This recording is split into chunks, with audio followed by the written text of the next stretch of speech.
Hey out there to our viewers joining us.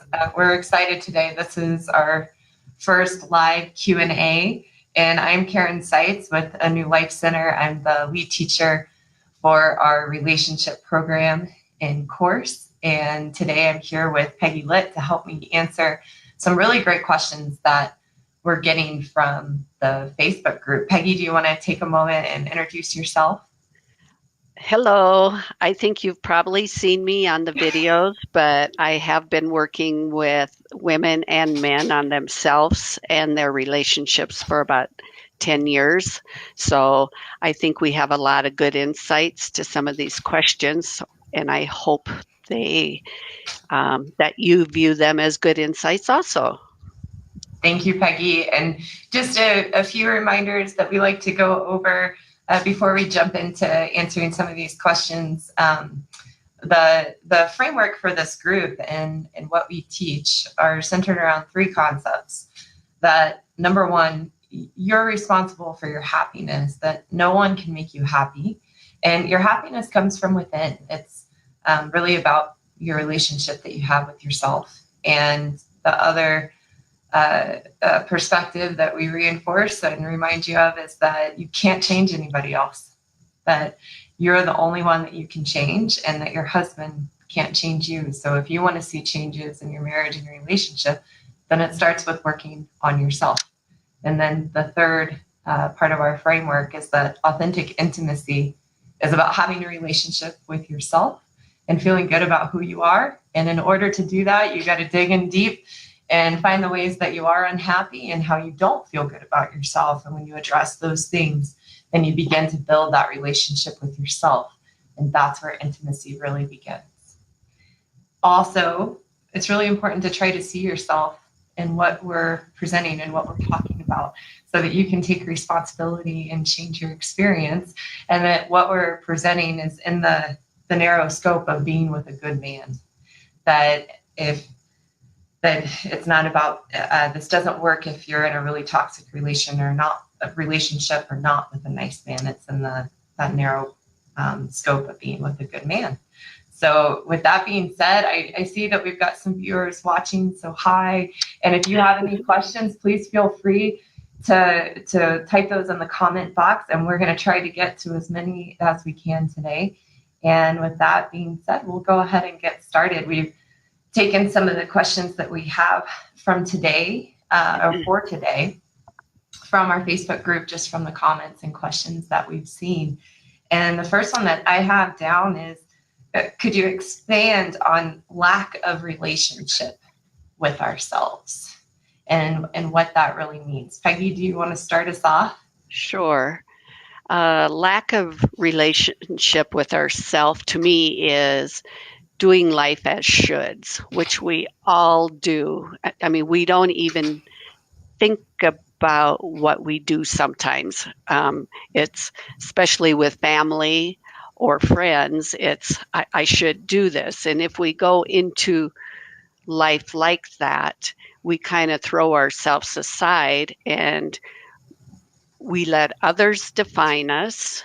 We don't know our own likes and dislikes. We never check in with ourselves to see how we really feel about things. And if we're doing life as shoulds, we never put ourselves first. With all these things in place, how can we really be having a relationship with ourselves? Everything is outside of us. Thank you, Peggy. And I just want to make a quick comment really quick. Someone asked, is this live, private, or public? This is completely private within our Facebook group. So no one outside of the group can see these broadcasts or these videos. So just want to answer that quickly. I don't think others can see who is asking the question either, right? They can on our Facebook group. For our technology, we're not able to see who is asking these questions. Okay. So yeah. And with what Peggy is talking about, when we're doing our life and our relationships from this place of should, and we're letting others define us, and we don't know who we are, and we don't know what we like, what ends up happening is we feel this deep emptiness within ourselves, but we're unable to see how we're creating that and how we're responsible for that. So in a relationship or a marriage, we project that onto our husbands and make the problems we're having within ourselves, not knowing who we are, not having preferences, not making choices for ourselves, not really having a life of our own. We put that on our husbands, and it's about taking that responsibility back and committing to myself to get to know who I am, that's the real problem that we're having. It has nothing to do with our marriage or our partner. It really stems from us. So that's why when we work on that relationship we have with ourselves, the things kind of begin to magically change in our marriage and in our relationship with our husband or partner. Well, and what I'm seeing with the women that I work with and also with myself in my marriages was I was a very independent woman when I was single, and I could take very good care of myself. But as soon as we get with a man, we want to be taken care of. And we lose all of that independence, all of that drive, all of the motivation, and then we really start feeling bad about ourselves. And that's when we project all that negativity onto our husbands and think they are making us feel like that. Yep. Yeah. And from that place, that's where we make the problems that we're having with ourselves in the relationship, we problems. Yeah. And I recently saw a movie called Leave No Trace. And at one point in the movie, the daughter tells her dad, you have to understand the problems that you have are not my problems. And that's really important to understand in your relationship or in your marriage, that the problems you are having are not the same problems that your husband or your partner is having. And so when you put that on them, that's why they shut down and get defensive and say, you're making me feel like I'm wrong, or I feel like I can't do anything right, because we're putting our problems on them and not realizing, nope, the problems I am having are coming from my own insecurities, my own doubts, and my own fears that I have in my relationship with myself. And they might have their own, but they don't understand ours. Yeah, exactly. Exactly. So great. So Peggy, anything else to add to that question, or should we move on to the next one? I think all what I know is the better I feel about myself, the more open I am to myself. So we can feed that relationship. It's not going to start out this huge bonfire that, the love of ourselves. It's going to be a little kindling fire, but you keep working on it and getting to know yourself. And you have to kind of go through the icky parts of you to find the really great parts of you. That's true. All right. Thank you, Peggy. So our next question is a really good one. I'm excited to dive into this question. It's gonna bust some myths about what we think is correct and acceptable, and push us to look at things from a different perspective, which is really what we're trying to do. So this next question that we have written down are, what should the boundaries be when it comes to friends of the opposite sex? And how can we ourselves maintain those boundaries from a place of actively wanting to versus doing it because we should and then being a victim to it? So we're going to talk about that. So Peggy, do you want to start with it? Sure. I know from working with women, if women have male friends, they tend to look at them as much safer males to be around than their husbands, and they may form attachments to them. They may get emotionally attached to them and feel safer expressing themselves and being what they think is more vulnerable with them, but it's actually a safer place, so they're not really being vulnerable. And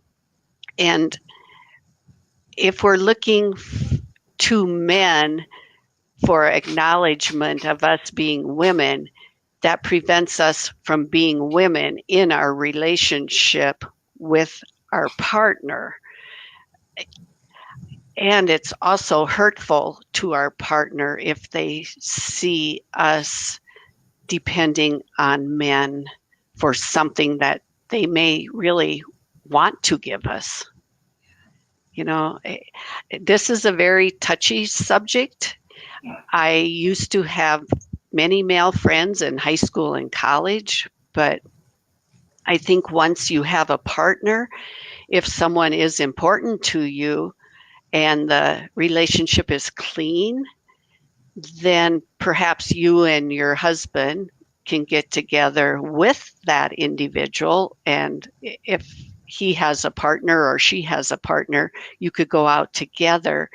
But it really is a back door if you are giving something to a friend that you should be giving to your partner or yourself, you know, finding it within yourself. Why do you need a male to give you something, either your partner or a friend? You know, look at what you are actually getting from those relationships. Yeah. So bottom line, what society tells us and what we think is okay is that it is appropriate to have friends of the opposite sex when you're in a relationship. But what we know is it's inappropriate that when I have friends of the opposite sex, like Peggy said, I'm looking to get something from them that I'm not getting within myself. And that's completely normal. So I also want to normalize that we do that just in our human nature. Men do that and women do that. We look for attention from the opposite sex. And so on the flip side of it, it is a reasonable request to ask your partner or ask your husband if they have friends of the opposite sex to not have those friendships or not get together alone with those friends. Like Peggy said, if it's an important relationship, then everybody can get together as a group. But that hanging out and getting together with friends of the opposite sex on your own is creating a setting to cross boundaries and to create maybe a situation that's going to damage the relationship. And it's one example I've thought of is I was part of a business networking group, and one part of that group was to get together for one-on-one meetings with others to get to know each other and about each other's businesses. And if a man in the group asked me to get together for a one-to-one and he might suggest happy hour, the answer was always a flat out no, because that was leaving room for something inappropriate to happen or to create those unhealthy attachments. And it was disrespectful of myself and disrespectful of my husband to cross that line. And how this ties into authentic intimacy, which is about building a relationship with myself, that if I'm building that relationship with me and I'm giving myself the things that I need and that I crave from others, if I'm doing that for me, then there really is no necessity to be friends with someone of the opposite sex. I don't have friends of the opposite sex, and there's no part of me that feels like I'm missing anything. And my husband respects that on his end as well. He doesn't get together with other women without me there, and we both respect each other in that. So if you have this conversation with your husband or your partner, it's really important that you come into the conversation not with your guns out swinging, you need to respect where they're going to come from. Again, you can't change them. So if they don't understand this, if you're asking them, can we have a mutual respect for each other to not have friends of the opposite sex? And they say, I'm sorry, I don't agree with that, or I'm not going to be able to do that. You have to get to a place where you respect their choice in that and take responsibility then for your experience. Are you going to stay, or is that a deal breaker for you? And if you're going to stay, then you have to take responsibility for the feelings that come up in that. You're going to feel jealous. You're going to feel envious, and you can't put that on him. Peggy, anything you would like to add to that? Well, I think if I'm committed to myself and my relationship, I would never feel like a victim if somebody asked me to not see these friends. And I'm hoping that my partner would feel the same way too, because the most important thing is our relationship, not, well, the most important thing is my relationship with myself, but then our relationship, you know. And I understand in society now with, you know, 1 out of 2 marriages ending in divorces, and you're 40 years old, you have formed friendships with both male and females that you may not want to give up, but I think it's real important to have yourself put those relationships in a place, in a respectful place. Thanks, Peggy. And there's a comment coming in from Facebook. So a networking meeting to build your business would only be appropriate if your spouse was there at this meeting, or would there be an appropriate place to meet with this person? And that's a great question. I've missed the gap in that. Of course. So how I would handle that in the networking group that I was a part of is that I would meet with my male professional contacts for coffee in the morning, or maybe lunch, but not happy hour. I was saying that there's no need to do that. And it's out of respect for myself and out of my husband. And it feels so much cleaner and so much healthier anyways, that's what I prefer. So it's not saying, no, don't meet with your male professional contacts. Just do it in a way that's professional, and respects yourself and respects your partner or your husband. So thanks for that question. I needed to clarify that. So thank you. All right, Peggy, I like this next set of questions. We made a post earlier in the week about how we make ourselves victims in our marriage and victims to our husbands, or to our partners. And so one of our members asked some good questions to dive into. They're in a string of questions. So we'll kind of just break them down one by one. And these are the questions. I'm now at a point where I have to ask myself, am I doing more than my share to change and help our marriage? Am I making excuses for his behavior? When is it not my fault? When should he take more responsibility for pushing our marriage towards growth? And when we are talking marriage growth, shouldn't we be saying we instead of I and him or her? So we're gonna break those down one by one, but I wanted to put them out there. Peggy, I know you've got some great insight on some of these, and you are excited about these questions. So first of all, thank you, ladies. These are great questions, and you're being very brave asking them. And let's see, the first question was, am I doing more than my share? Well, my share is giving me 100% and my partner both 100%. It isn't 50-50. It isn't 75-25. It's 100% to me first. Am I being the best I can be? And then am I being the best I can be in my relationship? Try really hard not to do the tally thing because it doesn't work. It doesn't work. Yeah. It really doesn't, and it causes a lot of resentment. And ladies, we're really good, and I don't think anyone would argue with this. We're really good at having that scorecard. Yeah. I know I can pull things out on my husband that happened 4 or 5, 10 years ago, or when he didn't do this or when he didn't do that. And it's just ammo. to push them away and make my walls even thicker. And it does take a commitment to myself to drop that scorecard.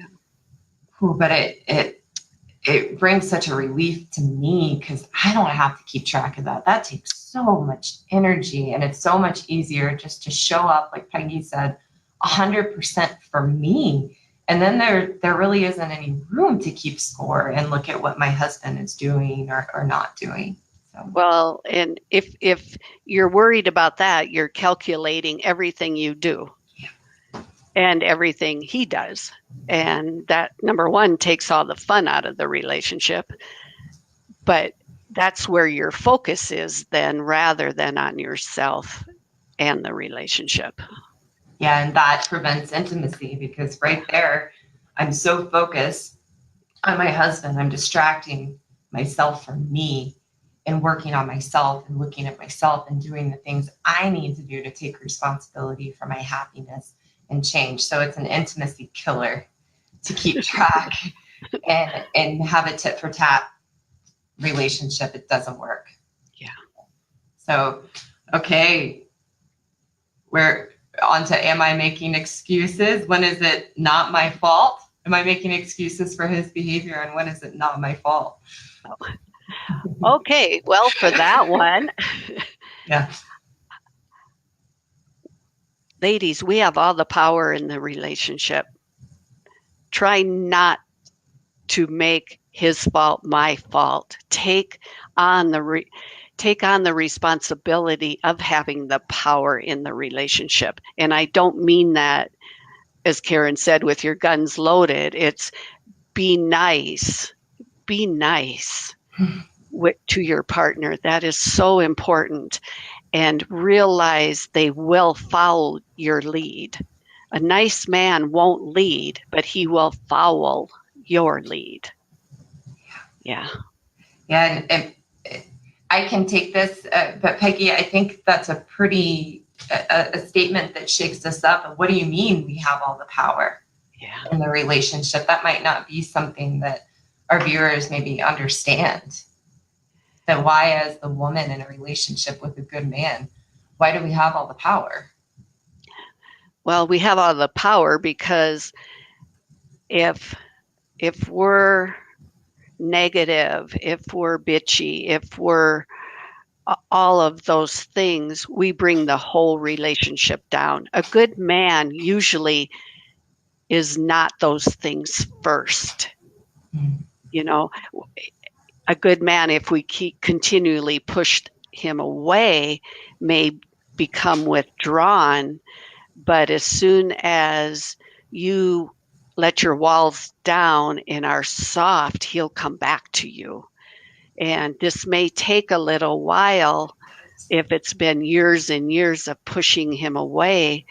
But please try and be genuinely nice and look at their faces when you do that. And they're like little boys that are looking at you going, are you going to hurt me again?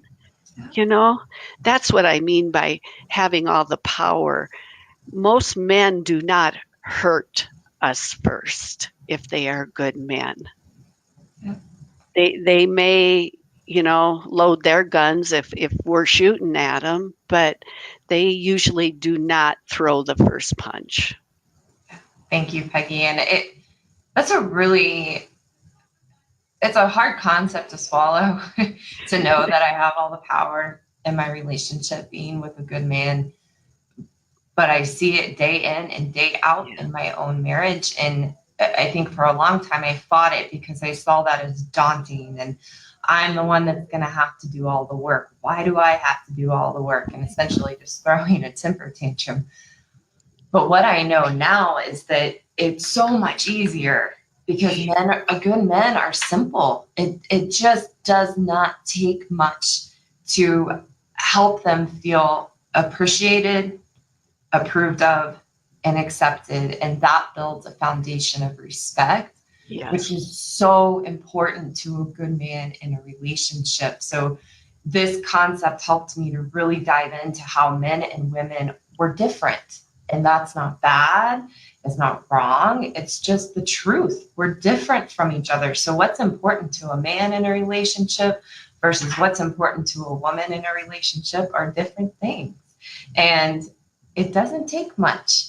It takes me coming from my heart and being kind and having no agendas, no, like Peggy said, no calculating, going up to my husband, giving him a huge hug and looking him in the eyes and saying, thank you so much for all that you do. I see it. And he just melts and everything turns around. And my relationship and my marriage was at a point of total breakdown. My husband had stopped talking to me. We were cold to each other. We were completely disconnected. I blamed him for everything. He was blaming me. And we were headed down the road to divorce after 8 months of being married, even though we had been together for 6 or 7 years when we got married. And he didn't change. I began to realize how I had the power as the woman in the relationship and started showing up differently just for me. And that's how my marriage turned around. And it's so wonderful. I've got date night with my husband tonight, and I'm giddy, almost excited to see him and spend time with him. And that was not the case 3 years ago, probably even a year ago, because it's up and down, but I've seen a huge shift. So well, and I work with Karen's husband also, and he is a wonderful, wonderful man. And to see the change in both of them just sometimes brings tears to my eyes because I know this works. It's one thing, David and my relationship growing so much, but to see other couples having the same experiences. And men really only want 3 things from us: love, respect, and sex. Really is that's for us to be nice, but that respect is so important for them to feel like a man. Let your partner be a man so you can feel like a woman. If you're crushing them, you're going to feel like the Wicked Witch too, and no one is happy. Yeah. And someone from Facebook said, oh, please repeat the foundation of respect again. And what is the foundation of intimacy besides trust? So the 3 building blocks that help men to feel respected in a relationship are appreciation, approval, and acceptance. Yeah. And that builds a foundation of respect. And it takes, I don't think I came up with this. I think I heard this from David, or maybe Peggy, but that it takes breadcrumbs. Yeah. It doesn't take a lot. That's what I said when I'm just genuine with my husband and give him a big hug and look him in the eyes and say, thank you. He steps up in ways that I didn't realize would happen just by feeding those things into the relationship. And that's how much power I have as the woman. And so it's my responsibility to either use that power maliciously and abusively. I know that's a strong word, but emotionally abusively or manipulatively. Or am I going to use that from a place of kindness and from my heart?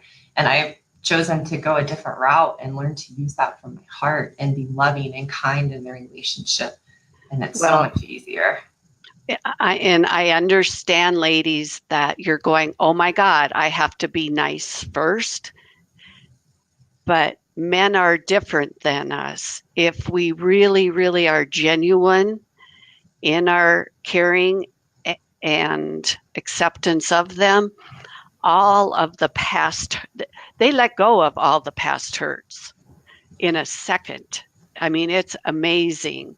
And I know you find this hard to believe, but it's very true. I have seen it with men over and over and over working with them. They are wired different than we are. We tend to hang on to our hurts, which is something we need to take responsibility for. They can let them go much easier. You can. Thank you, Peggy. Yeah. So coming back, bringing things back into, we'll see if I think it's important to cover this question. When should he take more responsibility for pushing our marriage towards growth?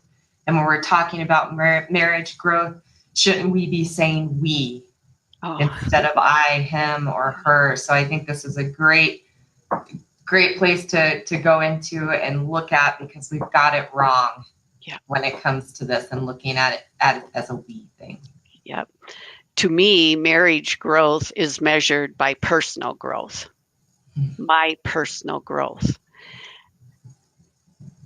A couple, if the marriage is going to be a success, both have to do the personal growth, and that will grow the marriage.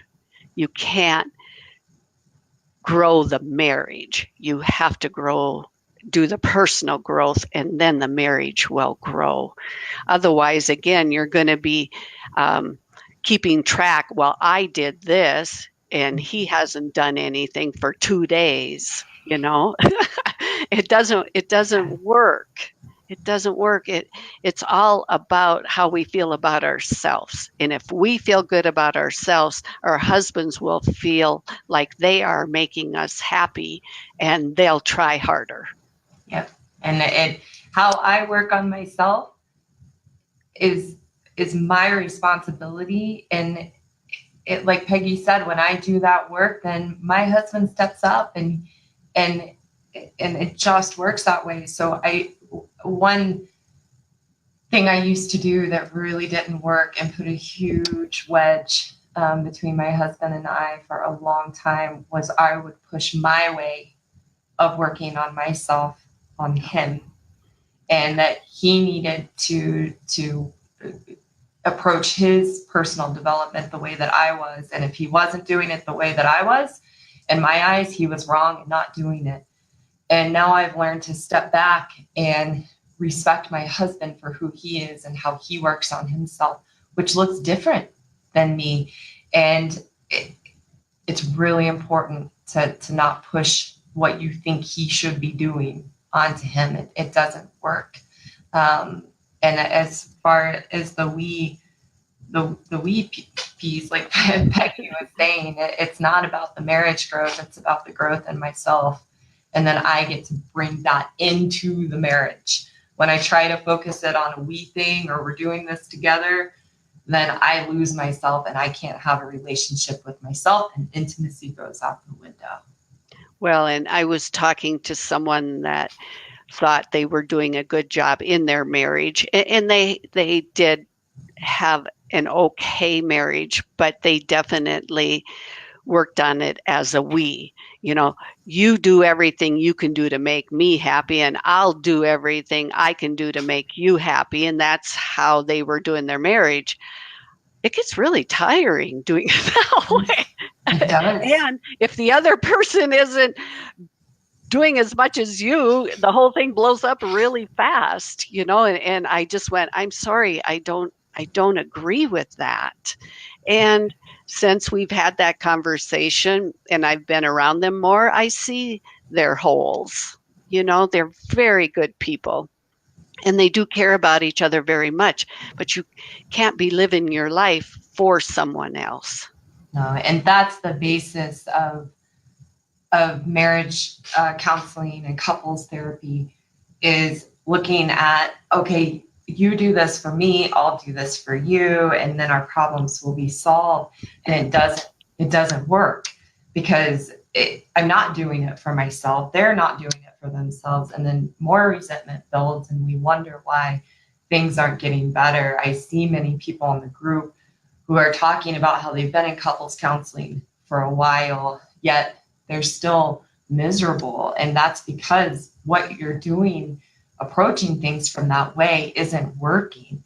So we've got to learn a new perspective. We have to learn a new way to approach these things if we want to see true change. And it's not saying that couples counseling can't be helpful. It's just at a certain point, it becomes a crutch and there's no real change, because real change comes from working on myself. And I've got to be taught how to do that. And when I do that, my marriage is so much more fun and so much more enjoyable. My husband doesn't feel that pressure from me, so he can relax, and then he's having fun, and it's just so much easier, and instead of trying to force these things on them. Like I said, their problems or our problems are not the problems that they have. Yeah. All right. This is fun, Peggy. Thanks. I wish I could see what you're seeing, but that's okay. I know. We'll have to figure that out. So, okay. So the last question we have written down for today is came from a member of our group who had watched an interview I had done with Jessica Warren, a licensed marriage and therapy or licensed marriage and family therapist. And she was talking about her success in this program and how she's turned her marriage around. And one of her challenges was she was always keeping track and keeping score of how her husband was or was not helping her with household chores. And so these questions stemmed from that video. I'm struggling with the idea that if I do everything and every chore myself, then why am I in a marriage? I can be single and do everything myself. Isn't marriage a partnership, equal responsibilities? And we've touched on this a little bit, but I think there's some other places to go to in this. Well, taking 100% responsibility for myself in the relationship doesn't mean I take 100% responsibility for all the chores. That's not what this is about. This is about building a committed relationship that ebbs and flows and works together, and guys are better at certain chores than we are. And I know David and we both have our own chores, and what he does, I know he does better than I would do. And what I do, I know I do better than what he would do, just because that's how we're made. But be very careful, ladies, when you divvy up these chores, don't criticize how they do it. Find the good things they do in their chores, and they'll even do them better. But if you start picking them apart, they're just going to go, see, it's the same old thing. I'm always wrong, Yeah.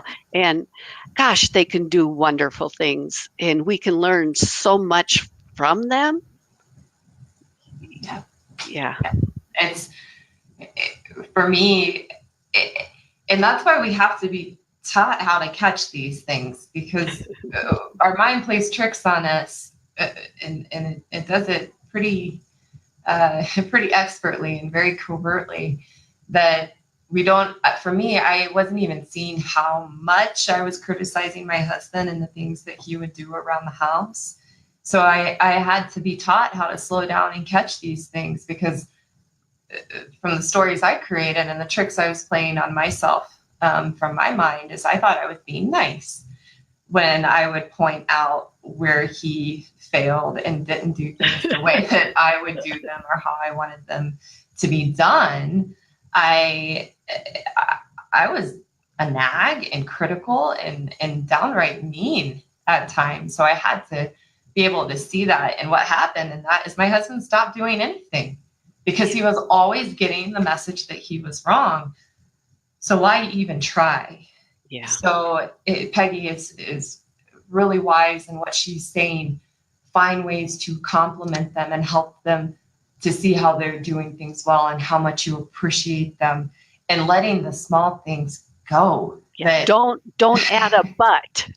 Yeah, no but. The but's outside. Yeah. We think we're making them better. Mm-hmm.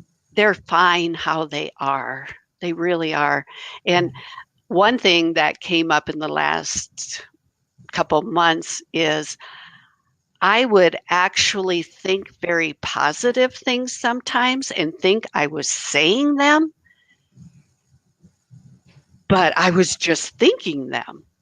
Yeah. And all of a sudden I did say something out loud, and David was going, wow, you don't usually say that. And I go, yes, I do. I say that all the time. And he goes, I've never heard you say that. So please, when you are thinking those positive, nice thoughts, make sure they make it out of your mouth. and make sure you're saying it from your heart so they really can hear them. I think we think, well, I thought nice things, so I'm okay.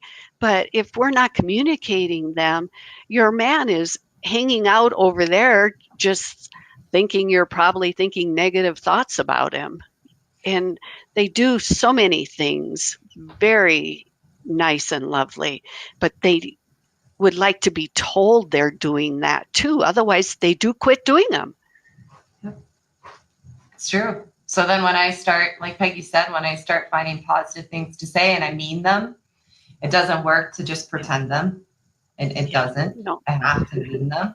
Things start to turn around. And like Peggy said, it might take a little bit. When I started to show up a lot differently in my marriage and show up as myself and be kind, it rocked the boat. Because I think my husband was coming from a place of, well, how long is this going to last before things just go back to the way that they were? So it takes a little time to rebuild that trust and rebuild that intimacy, which again happens first inside of me. And that you will start to see things turn around. We have a question coming in on that I think is appropriate to address with what we're talking about is, how do you approach your man with the chores? How do you approach them and ask them to do things? And I think that's a great question. Well, nicely, first of all, but I guess David and I have been together 14 years, but we just moved in together about a year ago. So, and we've gone camping together. And so we've always worked well together as far as chores. That's never been a big issue. And most nice men are very helpful men. Mm-hmm. So maybe sit down and have a glass of wine together and go, oh my goodness, we've kind of gotten behind on the housework. Maybe we can divvy up and, ask them maybe, what are you more comfortable doing? Give them a choice first. Us women, we can kind of do it all, but we don't want to. Yeah. Let them be comfortable in what they're willing to do. And, you don't have to divide it right down the middle. It's a give and take, and learning to work together and be nice. This is a process. This isn't going to be, let's sit down and hammer this out and it's all going to be good from here on out. Yeah, it's ongoing. And one of the things I have found is when I just ask simply, when I don't make it a big deal and I'm not dramatic, and when I come at things dramatically and like, okay, we need to have a serious sit down about the household chores. Yeah. My husband completely turns off. It's when I ask him and there's no resentment underneath what I'm saying, or I'm not attacking him, when it's just like, hey, would you mind doing this today? And when I've been being kind to him, over time, he's happy to do it. If I'm constantly at him and have my walls up and showing up as the ice queen in the marriage, and I ask him, hey, would you mind doing this today? He's going to blow me off, because it's like, why? You're just going to be mean to me. So I have to do that work to show up kindly and be myself and give my husband the appreciation, approval, and acceptance, and that foundation of respect. And then he's so much more responsive to me when I ask him if he wouldn't mind helping out in an area, and it's direct, simple communication. I don't need to go into a diatribe or a 10-minute long story leading up to the question. It's just the simple question. And we understand, ladies, that you guys have a lot of buts, okay? Mm-hmm. And when we talk about sitting down with your man and being able to talk about these things cleanly, there's work you have to do to get there. And that's what we're trying to help you with and offer you in our program. It isn't a immediate fix. It is looking at yourself and doing work so you can have these conversations cleanly. You can't fake it. You can't fake it. They can feel everything going on in you. You guys have a connection even if you're not connected or feel like you're not connected. They can feel everything going on in you. So what we're trying to offer is to help you clean up all that gunk in you so you can go into the relationship cleanly. Then they can meet you there and start trusting you. Thank you, Peggy. Thank you. I think that covers our questions for today. And if this new approach and the things that we're saying are speaking to you, and you know you need to do some work, and you need to come from a different approach because the self-help books you're reading aren't working, the marriage counseling isn't working. Like Peggy said, trying to pretend to be these things and pretending to be kind and faking it isn't working, and you're ready to get down to work and transform yourself and transform your life and your marriage, then we have a program that can teach you a step-by-step process to begin to change these things within yourself, build a relationship with yourself and that intimacy within you. And that's what's going to change your marriage. The problem is not your marriage. The problem is you. And that's a good thing, because if you're the problem, then you're empowered to change, and we're ready to help you make those changes. So I would love to invite you to private message me or private message Peggy, and let's just set up a phone call to have a conversation. Let's see what's working in your marriage and in your relationship with yourself and what's not. And you will get clarity that you have not gotten before. And we would love to help you get to that place within yourself and see if we're a good fit to work together. So Peggy, thank you so much. I look forward to doing this again, and anything else you would like to add. You have to do the steps to be real in your relationship, and we can teach you how to be that. Once you are real, your husband will be real, and as real, we're really nice people, but you gotta let go of all your protection. And that's, your mind will try and stop you at every turn, but we can help you do that. And you're going to see how lovable you really are. And you're going to see your partner as pretty darn lovable too. And that's a wonderful experience to have. It is. It's such a gift to give yourself and to give your marriage and your partner. So thank you so much, Peggy. Like I said, I really look forward to doing this again. Please send us your questions or join us again next time when we're live for a Q&A, and put your questions in the comment section. And thanks for being here. I hope you all have a wonderful weekend. Have a great weekend, everyone. Bye-bye. Bye.